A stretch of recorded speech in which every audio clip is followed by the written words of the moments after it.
Welcome back to the channel. Today we'll be discussing my final linebacker rankings for the 2023 NFL draft class. Remember, this is only going to be my top 10, but if you want my full big board, my full linebacker rankings, you go ahead, check out the Patreon. Link to that's in the description below. It's a nice Google spreadsheet that has my full evals. It's got pro day combine numbers as well as positional relevant analytics. So if that's something you want to do, go ahead, check it out. Thank you for your support. But what's crack-a-lackin'? It's your boy Broshmo, just in case you did not know. So go ahead, become a bro and subscribe. Leave this video a thumbs up if you enjoy the content. Feel free to share it and let me know what you think in the comment section below. Without further ado, let's go ahead and get into this with number 10. Noah Sewell out of Oregon may come as a surprise to some of y'all, or maybe not many of y'all if you've been following the whole draft process for the last, I don't know, 6-7 months. But Noah Sewell has been a bit of a faller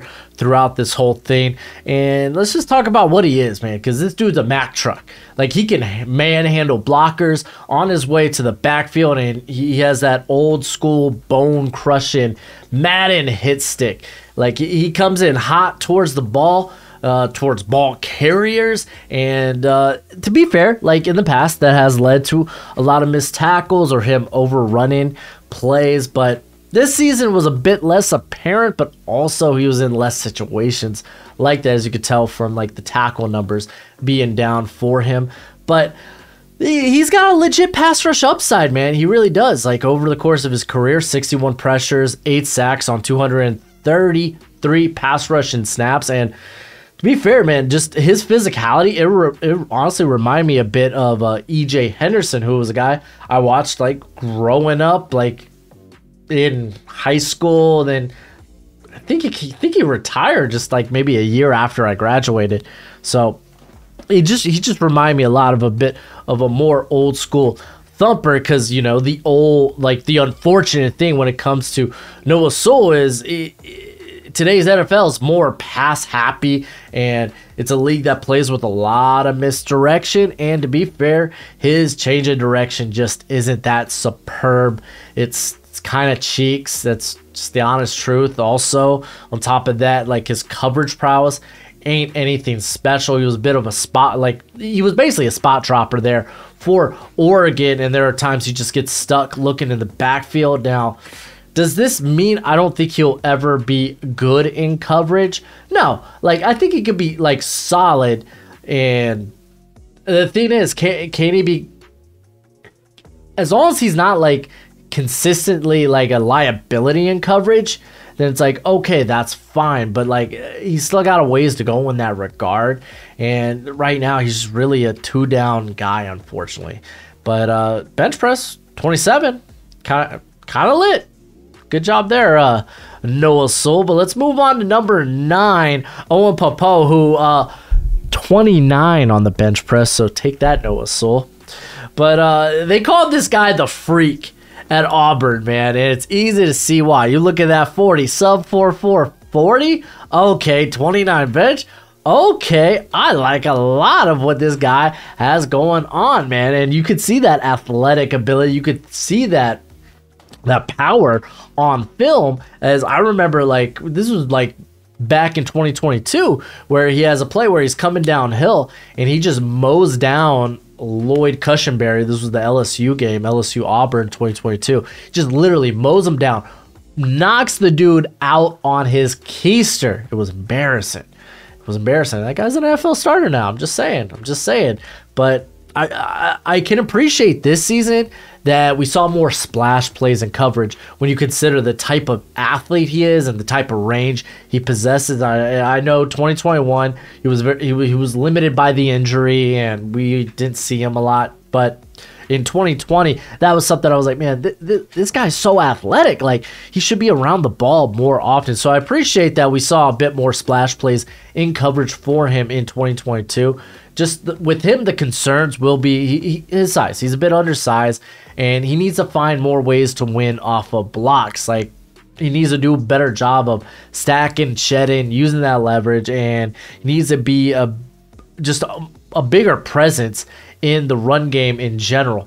Also in coverage, and I think a lot of this, like you saw in his 2020, his the little bit of 2021 he played is he's a guy that just doesn't trust his eyes. He doesn't trust what he's reading in coverage, like misdirection and motion really freezes him up, and he's just late to read and react to the play. Like his overall understanding of coverage and like his coverage prowess is really good. It's just right now, like I'd like to see him be more proactive in that regard. He is a bit again late to read and react in coverage. So I'm glad he tested exceptionally well. I got Mr. Alexander, Kwan Alexander. Really remind me, they're very similar athletes.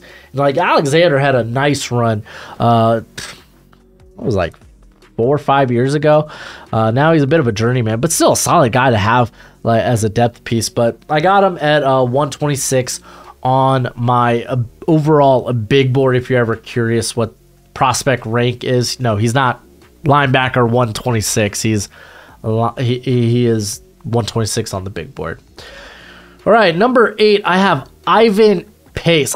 First off, I freaking love the comp for him. I don't know. I don't think I mentioned it anywhere in here, but like if you go back to like even David Long now, but if you go back to like West Virginia, David Long, like he was so good as a blitzer. But let's just talk about Ivan Pace for now. I just really want to flex. I really like the comp, but Pace was by far the most destructive force on this whole list of linebackers with 55 pressures, 12 sacks last season. He spent 3 seasons at Miami, Ohio before joining his younger brother over in Cincinnati. And the biggest con or weakness when it comes to Pace is it's his height. He's undersized. You look at the arm length, as I put that in the red because it's in the lower percentile. If you, I think his overall length is like 72 inches. I should have wrote it on here. But it's like 72 inches, which makes him have one of the smallest like wingspans for the position in general. And it's just something that's going to hurt his stock, unfortunately. He's going to be someone that probably needs to be schemed properly. Like when taking on blocks, he really requires momentum to win. If he is caught at a standstill, then he is basically dead in the water. However, when it comes to coverage and the lack of length, the lack of height, then he's not going to be a guy you want manned up on like a tight end or a bigger, more physical receiver. That's just a mismatch for your defense. So that's just unfortunately the case. That's the unfortunate truth in this. But despite that, I would say Pace, like he understands that. He understands his deficiencies, and he plays around them wonderfully. Like this dude is a wonderful athlete. He was the fastest linebacker at the Senior Bowl via the GPS. So like play speed, wow, gotta love it. Pound for pound, I would say he is the strongest linebacker in this class. Not stronger than Noah Sewell, but I'm saying pound for pound, and Noah Sewell got like 15 pounds on him. On top of that, plays with very good balance, and he's just simply hard for blockers to put their hands on cleanly. Like if you get him working consistently downfield in your scheme, then you're getting a real weapon. The question is, how many teams value that role? We kind of had similar questions last year with like a Nick Benito. So it's going to be interesting. I really love Ivan Pace Jr. Been a big fan of his. I've been like constantly like, is he a fourth? Is he a third? I'm kind of in that area for him, especially in a linebacker class that's relatively just not as strong as it was, I would say, last year or even the year before. On to number 7, DeMarvion Overshown out of Texas. Now, Overshown was a former safety in high school. When he showed up to Texas, he actually converted to linebacker his freshman season. He has got a long frame, 78 inches. He's a very good athlete also for the position. If you couldn't tell, looking at that 40 time, looking at that broad jump, the vert time's also good as well. Just a stupid good athlete. He's a pterodactyl on the field, like legitimately clogs passing lanes, and he's just so smooth in his transitions or when he's breaking on routes. So very good, very smooth athlete. And with his length and his athleticism, I really wish we would have saw more splash plays the past 2 seasons. Like if you go back to 2020, he had 2 interceptions, 5 pass breakups. However, since then, these prior 2 seasons, only 3 pass breakups. And it's like, man, honestly, I really wish I saw more splash plays and coverage from him. Really do. He's also good at making himself real nimble between the tackles and shooting gaps. But I mean, part of that is like he's got a very thin frame and honestly could probably add a bit more bulk, a bit more strength to it, because he winds up on the ground far too much, which kind of also plays into his missed tackle rate, because over his career it's been, what, 19.2% over his career. Just really needs to rework his overall tackling technique in general. But being a former safety, I'm kind of intrigued if maybe you could like dump this guy in the slot occasionally, like what the Cardinals did this season with Isaiah Simmons. Currently got Christian Kirksey as a comp for him. Remember, don't take these comps too literal in terms of this is the best they can get at the NFL level. It's more of a play style thing, and you're looking at their metrics, their testing. So again, don't look deeper than you should into comps. Should have said that during the quarterback video, because oh boy, that was fun in the comment section. Ha! All right, number 6, I got Nick Herbig out of Wisconsin. Thank you, T-Pain. Living in a mansion somewhere out in Wisconsin. So let's be honest, there isn't a great projection for Herbig in the NFL. Like guys like him have not found success in the NFL, like Zach Bond, Gennard Avery, but he's such a smooth athlete that I'm willing to bet that he can make the transition to more of an off-ball linebacker type of role. So like you look at Joe Schobert, and this was actually Mike Renner's comp for him, and I was just like, yeah, no, I like that, because this dude is a I literally put buttery smooth athlete. Wild, gotta love it. But at Wisconsin, he primarily played as a 3-4 edge rusher, but he just lacks the size, being sub 250. He lacks the length, having sub 33-inch arms, to just do that at the NFL. It's just the truth. And to be fair, like as a pass rusher at Wisconsin, like he was really good, as you can tell. 34 pressures, 11 sacks. Like his approach to rushing the passer might be better than some of the guys at the edge position in this class. Like legitimately, I think that might be the case. Like he's got a very flexible lower half, and he uses his hands very well to misdirect blockers and keep his strike zone clean. Like it's almost like he's using Jedi mind tricks in some cases. Like he is just one of the best, or at least one of the better players at deconstructing blockers. So he just simply lacks, because like I'm fairly confident he's gonna have to make the move to more of an off-ball linebacker type of role, and he just hasn't done that in college, at least to a big degree. So he's kind of a big projection in this regard. But we did see him do it a bit more this past season at Wisconsin, and he looked good. Like he's got really good change of direction ability. I love his pursuit speed. Like I love how he tracks down ball carriers and such. And I think the transition to more of an off-ball approach, but still, you want to utilize that blitzing upside. There we go. Like with Ivan Pace, like you use that guy as a blitzer. Like this guy just knows how to get after it. It's just, okay, where else do they project? They just can't bring that. That can't be it for them. So just given how smooth of an athlete like Nick Herbig is, I feel confident in projecting him to be off ball. Currently, number 82 on my big board. On to number 5, Dorian Williams at a Tulane. And ooh, straight up, this cat reminded me a ton of Brian Asamoah at the or at least Asamoah when he was at the Senior Bowl, because that's when I was like, oh my.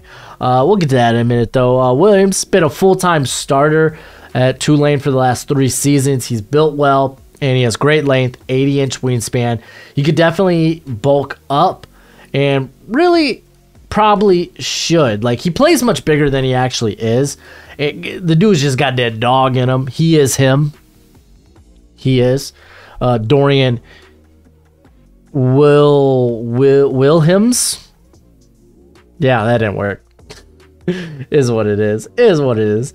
But yeah, he's got that dog in him, but he does sometimes struggle getting off blocks and might not be considered at least a consistent run defender early on in the league. However, he is everything you want from a coverage standpoint in today's NFL. He's always putting himself in good positions, and he's just this constant like warning or caution sign to quarterbacks saying, hey, you best not throw here.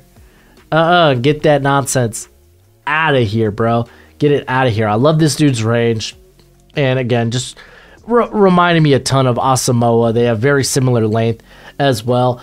Also, as a tackler, he sometimes leaves his feet, which can be a bit more problematic out in space in the NFL. Typically, you want to be able to get a hold and keep them feet moving. If you're just diving, then you're just basically you're giving yourself up, and you're letting ball carriers make moves out of space, which is just dangerous thing, especially today in today's NFL. All right, number 4, I have Drew Sanders out of Arkansas, number 55 on my big board. He was a rotational edge rusher for 2 years at Alabama before moving to Arkansas to play a bit more off ball, because he did that in high school. And while he did play more off ball, Arkansas made freaking sure to take advantage of this guy's pass rushing upside. 39 pressures, 11 sacks in 2022 for Sanders. He's got a nice long frame. He's a sideline-to-sideline athlete, which kind of surprised me that he decided not to test out at the combine, but I didn't look up if there was a reason for that. But we'll see him at his pro day, and hopefully he tests out there. But he just wreaks havoc in the background. I love his effort in pursuit, his closing speed. He shoots gaps very well. Still a bit of a work in progress in coverage. Sometimes he just gets stuck looking in the backfield, or just doesn't have a great feeling for his surroundings. But with that length, like, he's consistently going to be a guy that can clog passing lanes, so I'm not too terribly worried about that.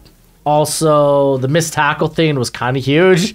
Like, 19.6 missed tackle rate is exceptionally bad. Like, that just sucks. He also lacks pop in his hands around the line of scrimmage. Like, he just needs to find more ways to win when engaged in blockers and do a better job out in space against ball carriers.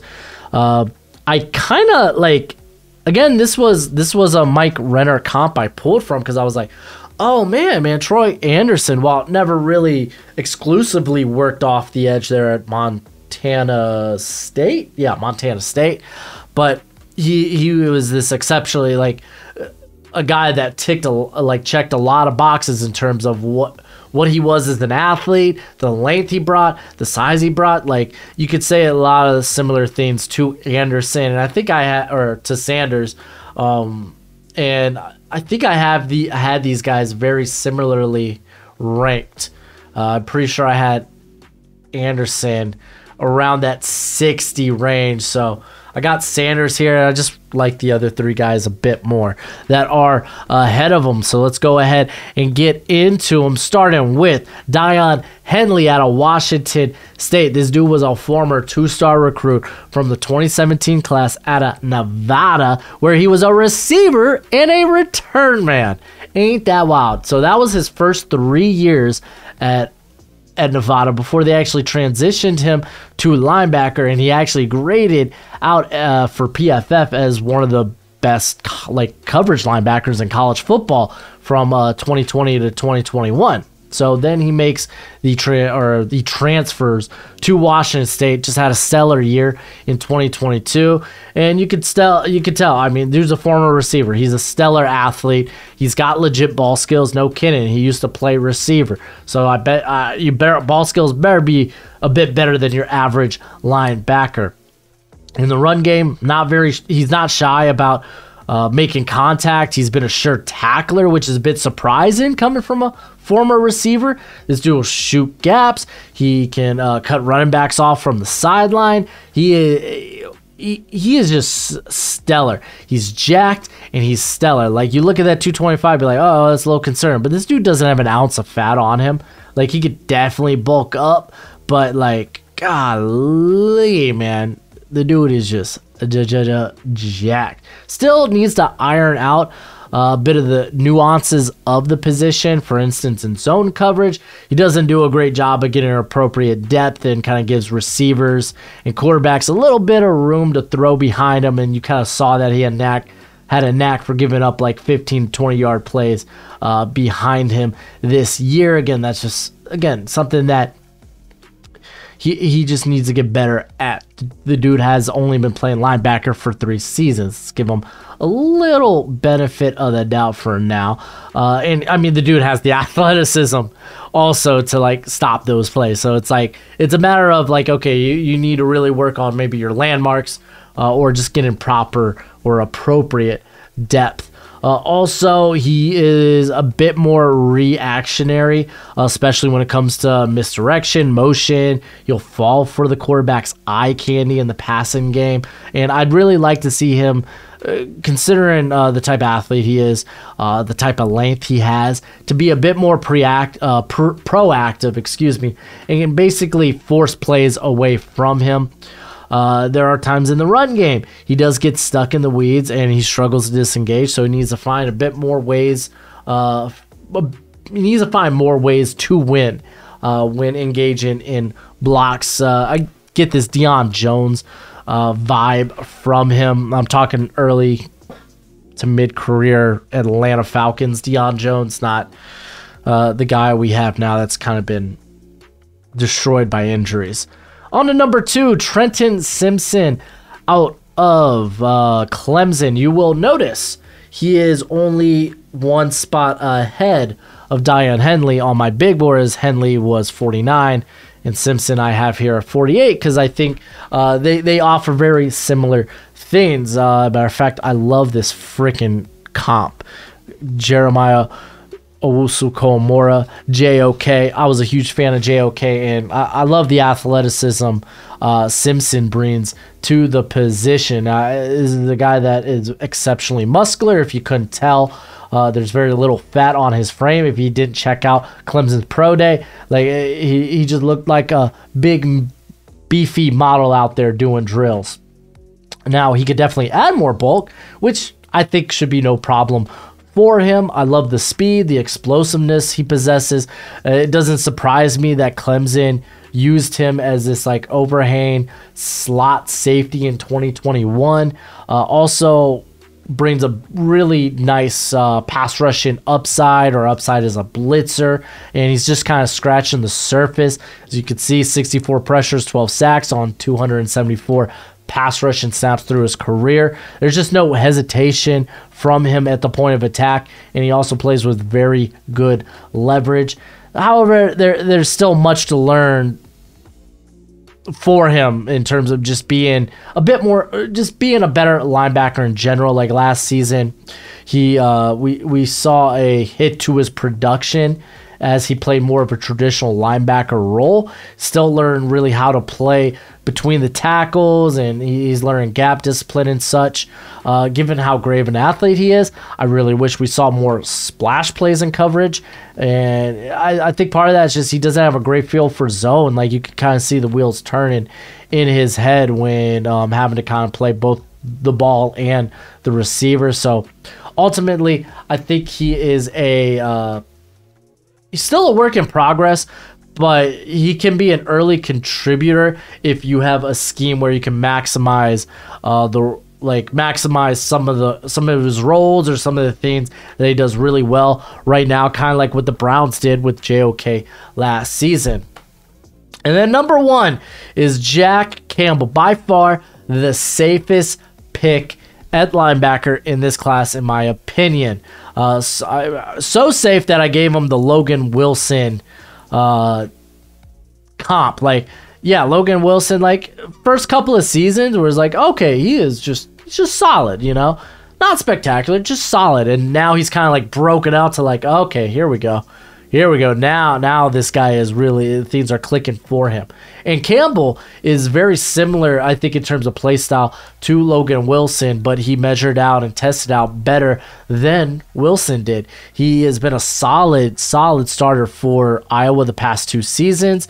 Just, you don't see the splash plays in coverage, and he just isn't a big disruptor to really warrant a first-round pick, in my opinion. That's why I have him at 41. Legit, my first linebacker off the, like, on my big board comes here at 41. In the run game, he's consistently sealing up plays, whether it's filling gaps or pushing the play to the sideline. But he's not a guy that is, again, a disruptor. He's not going to blow up plays. He's just too patient when working downhill. But again, this is a cat that's just exceptionally solid. Like, he has a very good feel for coverage. You'll never find this guy out of position. He will minimize gains in the both in the run game and the passing game, but especially in the passing game, it's like, okay, you may catch the ball underneath on me, but those are the only 4 to 6 yards you're gonna get, buddy. Good luck. He works through traffic well. He does a good job of just making and securing tackles. This dude is just the safest bet at the linebacker position. I didn't expect him to test out nearly as good as he did. Like, the 4.65 sounds right, but like, oh wow, he's way more explosive than I anticipated. Oh wow, that's 6.74. 6.74. Yeah, that's right. 3 cone was like, just wow, like really, really good. But yeah, that's kind of where I'm at when it comes to this linebacker class right now. Let me know what you think in the comment section below, and let's discuss. But as always, until next time, you be easy, my friends. Later.